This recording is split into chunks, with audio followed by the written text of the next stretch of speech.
Most people spend their entire lives working for someone else. They work for the company owners to make them rich. They work for the government to pay taxes. And they work for the bank to pay off their mortgage. But at the end of the day, who is working for you? In our last episode, we talked about assets versus liabilities. Today, we're diving into Lesson 3 of Rich Dad, Poor Dad, Mind Your Own Business. Now, when Robert Kiyosaki says this, he isn't telling you to be rude to your coworkers. He's telling you to stop confusing your profession with your business. Your profession is what you do for 40 hours a week to pay the bills. It's being a teacher, a lawyer, or a plumber. But your business is what happens in your asset column. It's the empire you build for yourself after the clock strikes 5. Most people are so busy minding their boss's business that they forget to mind their own. And that is why they stay broke despite having a good job. Today, we're going to show you how to lead a double life. We'll explore how to keep your daytime paycheck while quietly constructing a private empire of assets that will eventually set you free. Welcome back to SoulVerse Cinema. Let's get to work on your business. One of the biggest mistakes people make when they get inspired by financial books is quitting their job too soon. They think, I want to be an entrepreneur, so I'm resigning tomorrow. Rich Dad's advice is actually the opposite. He says, keep your day job, but keep your expenses low and start building a portfolio of assets. Think of your job as the primary fuel for your wealth engine. You aren't working just for the salary. You are working to fund the purchase of assets. This is what I call the double life of the entrepreneur. During the day, you are a dedicated employee. You provide value, you learn skills, and you collect that steady paycheck. But the moment you leave that office, your mindset must shift. You aren't a tired worker looking for Netflix and a pizza. You are a CEO. The secret to transitioning from the middle class to the wealthy is how you use your marginal hours. If you work from 9 to 5, your business hours are from 6 p.m. to 10 p.m. During this time, you aren't looking for a second job.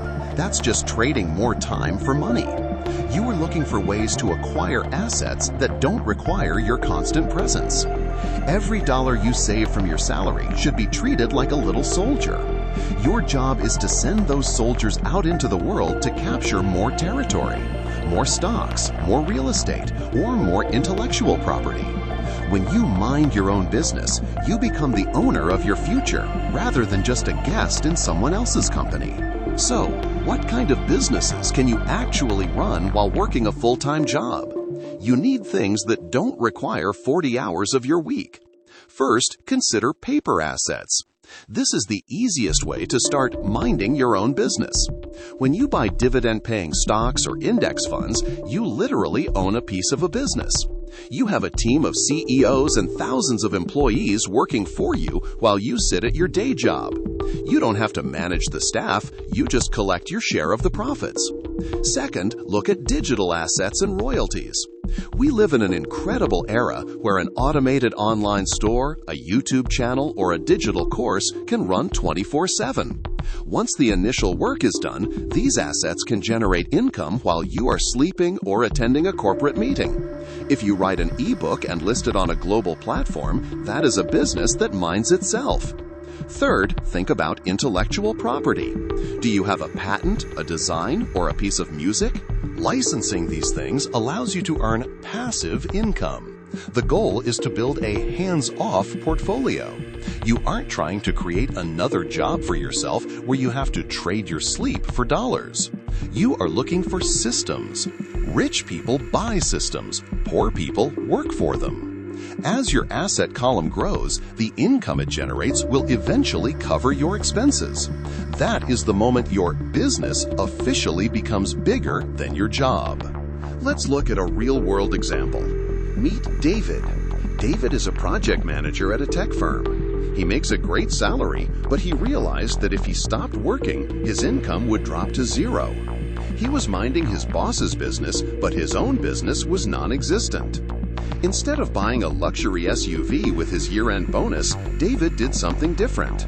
He kept his old car and used that bonus as a down payment on a small, modest duplex in a college town. For the next 3 years, David stayed at his IT job.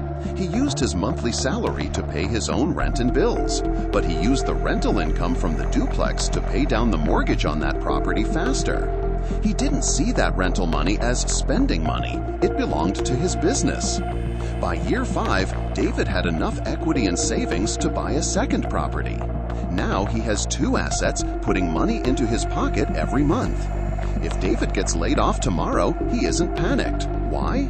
Because while he was being a great employee for his company, he was being an even better CEO for himself. He minded his own business, and now his business is starting to take care of him. The takeaway today is simple but life-changing. Keep your job, but start building your empire. Don't let your identity be tied solely to your business card. When someone asks you what you do, you can tell them your profession, but in your heart, you should know exactly what your business is. Is your business a growing stock portfolio? Is it a collection of rental properties? Is it a digital brand? If you don't have an answer yet, that's okay. Start today. Look at your bank account and decide that a portion of every dollar will go toward the business of you. Stop being a professional consumer and start being a professional owner. The more you focus on your asset column, the sooner you will find that you don't need the job, you only choose it.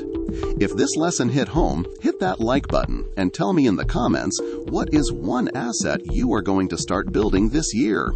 We want to hear your plans. Subscribe to SoulVerse Cinema and turn on notifications, because in our next episode, we're going to tackle the most boring but most profitable secret of the wealthy, the tax secrets of the rich. We're going to show you how corporations and the law can save you thousands. Don't just work for money, build something that works for you. I'll see you in the next video.